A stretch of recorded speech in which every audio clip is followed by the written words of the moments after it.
अस्सलाम वालेकुम dear students, मैं हूं आपका अपना टीचर सर सैयद मंजूर शाह। आज एक नए टॉपिक के साथ पेश खिदमत है और आज का topic dear students class second year में से है और एनालिटिकल ज्योमेट्री का टॉपिक है। एक्सरसाइज 7.1 है। नाउ डियर स्टूडेंट्स, सवाल क्वेश्चन नंबर 3 है 7.1 का, जिसमें कहा गया है find the point on the X axis.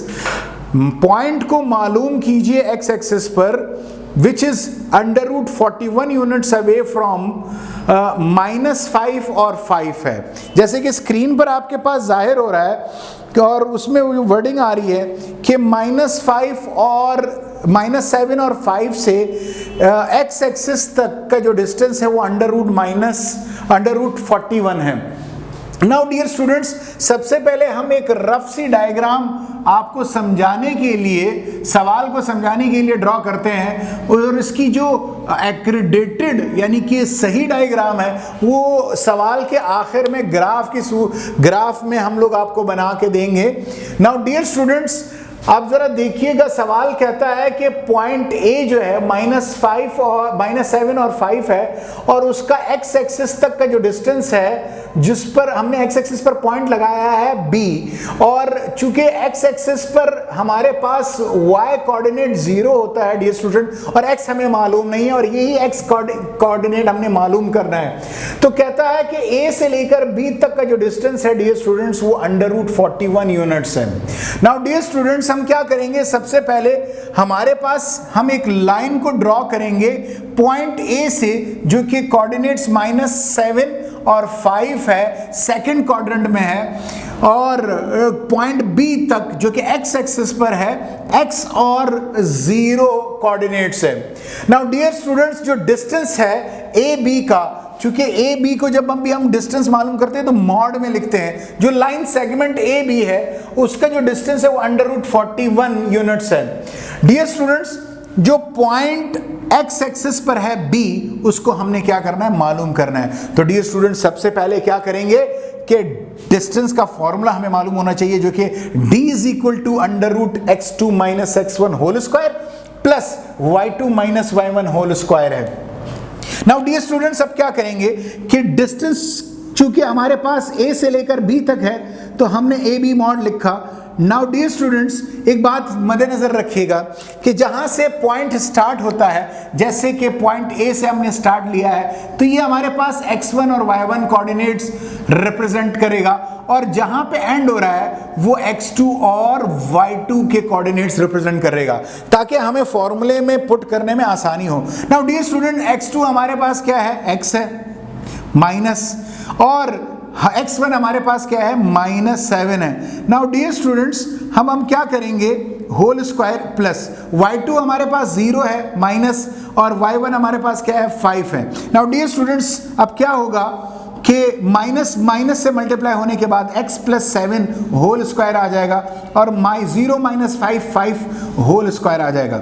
Now dear students, उसके बाद हमारे पास क्या होगा कि x प्लस जो 7 है, x प्लस 7 वो दो टर्म्स हैं, वो दो टर्म्स और होल स्क्वायर है। तो हमारे पास क्या है कि हम लोग एक फॉर्मूला इस्तेमाल करेंगे जो कि हम लोगों ने अपनी छोटी क्लासेस में पढ़ा था, दो टर्म्स और होल स्क्वायर, वो क्या आता है, a square plus 2ab plus b square. Now dear students, a की जगह हमारे पास x रिप्रेजेंट हो रहा है, b की जगह हमारे पास क्या हो रहा है, 7। तो इसको जब हम ओपन करेंगे तो x square plus 2 into x into 7 plus 7 का स्क्वायर, और अगला जो ब्रैकेट है वो -5 होल स्क्वायर है, इवन पावर की वजह से माइनस खत्म हो जाएगा तो क्या आ जाएगा, 25 आ जाएगा।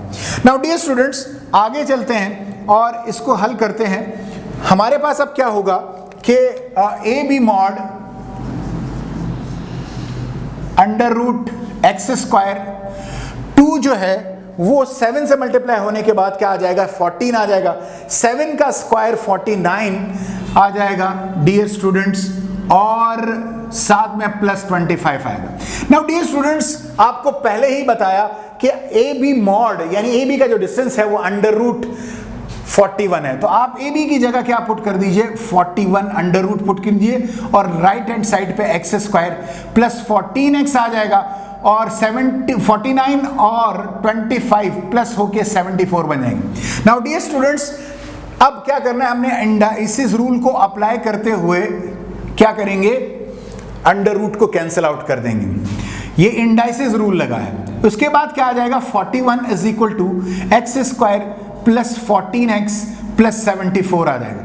डियर स्टूडेंट्स, 41 जो प्लस है यहाँ पर आपके पास स्क्रीन पर आ रहा होगा, इस प्लस 41 को दूसरी जानिब सेंड कर दीजिए तो क्या बन जाएगा, माइनस का बन जाएगा। तो 74 माइनस 41 इज इक्वल टू 0 आ जाएगा। नाउ डियर स्टूडेंट्स, अब हम क्या करेंगे, X square plus 14x plus 33 is equal to 0। Dear students, ये लास्ट जिसे कहते हैं ना कि जो हमारे पास स्टेप आया है वो क्वाड्रेटिक इक्वेशन का है। 3 टर्म्स हैं और क्वाड्रेटिक इक्वेशन को हल करने के लिए डियर स्टूडेंट्स हम लोग किसका सहारा लेंगे, मिडिल टर्म ब्रेक का सहारा लेंगे। तो मिडिल टर्म क्या करेंगे, 1 यहां पर एक्स स्क्वायर के साथ जो कोफिशिएंट 1 है उसको आप क्या कीजिए, एरो से जाहिर हो रहा है 33 से मल्टीप्लाई कीजिए। जैसे कि आपके पास यहाँ पे जाहिर हो रहा है 1 को 33 से मल्टीप्लाई किया तो क्या आ जाएगा, 33। अब ये जो 14 है डियर स्टूडेंट्स, इस 14 को क्या करना है, ब्रेक करना है। क्या करना है, ब्रेक करना है। कितने पार्ट्स में, 2 पार्ट्स में। अगर उन 2 पार्ट्स को प्लस करूंगा या माइनस करूंगा तो वो मेरे पास किसके बराबर आना चाहिए, 14 के। और अगर उन्हीं 2 पार्ट को मल्टीप्लाई करूंगा तो वो किसके बराबर आना चाहिए, 33। तो 14 को हमने किस में तोड़ दिया, 11x plus 3x plus 33 is equal to 0। Dear students, पहले 2 टर्म से कॉमन लीजिए, x प्लस 11 बच जाएगा, फिर 3 को कॉमन लीजिए तो x प्लस 11 बच जाएगा। Now dear students, x plus 11 को कॉमन लीजिए और अंदर ब्रैकेट में क्या बच जाएगा, x plus 3। Dear students, 2 real numbers कभी भी एक साथ 0 के बराबर नहीं हो सकते, तो हम क्या करेंगे कि अलग अलग 0 के बराबर रख देंगे। x plus 11 is equal to 0 और x plus 3 is equal to 0। So x plus 11 plus को उस तरफ भेज दीजिए तो माइनस 11 बन जाएगा। और इसी तरह x प्लस 3 को उस तरफ भेज दीजिए तो x प्लस 3 क्या बन जाएगा, x प्लस 3 को उस तरफ भेजेंगे तो क्या बन जाएगा, x minus 3। So dear students, जो पॉइंट B हमने x एक्सिस पर मालूम करना था डियर स्टूडेंट्स, वो हमारे पास क्या आया है, माइनस 11 और एक x की दूसरी वैल्यू आई है -3 आई है। नाउ डियर स्टूडेंट्स, अब इसी पॉइंट को हम प्लॉट करते हैं ग्राफ में ताकि आपको इस सवाल का ग्राफिकल रिप्रेजेंटेशन भी समझ में आ जाए। अब अगर जरा देखें ग्राफ को, तो चूंकि ग्राफ में हमारे पास क्या है कि x की जो वैल्यूज यूटिलाइज हो रही है वो -11 और -3 है, तो इसका मतलब है कि हमारे पास ये वाला एरिया यानी कि सेकंड क्वाड्रेंट का एरिया हमारे पास इस्तेमाल होगा जिसमें x की नेगेटिव वैल्यूज है। तो डियर स्टूडेंट्स, सबसे पहले हम अपना पॉइंट, जो पॉइंट A था उसको हम क्या करते हैं, लोकेट करते हैं। वो क्या था, 5 और -7, 5 और -7 था। अब आप 5 की सीध में आ जाइए y एक्सिस पर और -7 की सीध में आ जाइए कहां पर, x की। तो यहां पर ये एक पॉइंट लग गया जो कि पॉइंट A है,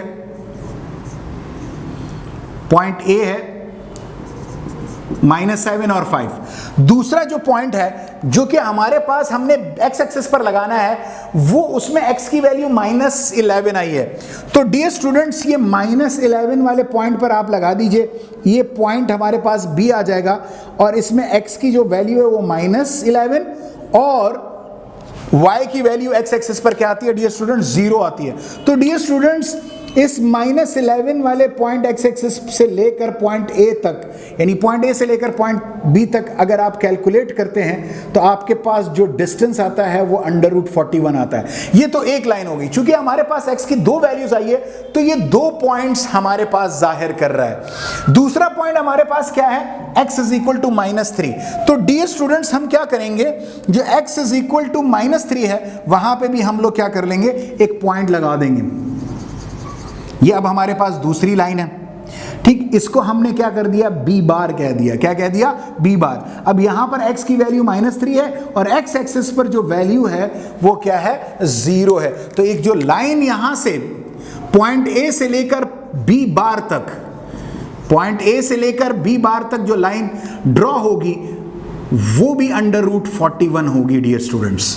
तो ये दो लाइंस हमारे पास सवाल के नतीजे में मैथमेटिकली आई है और उसको हमने ड्रॉ किया ग्राफ पर। उम्मीद करता हूं डियर स्टूडेंट्स कि आपको ये सवाल बहुत ही बेहतरीन तरीके से समझ में आ गया होगा। इस किस्म की मजीद वीडियोस को देखने के लिए हमारे चैनल को लाइक और सब्सक्राइब कीजिए।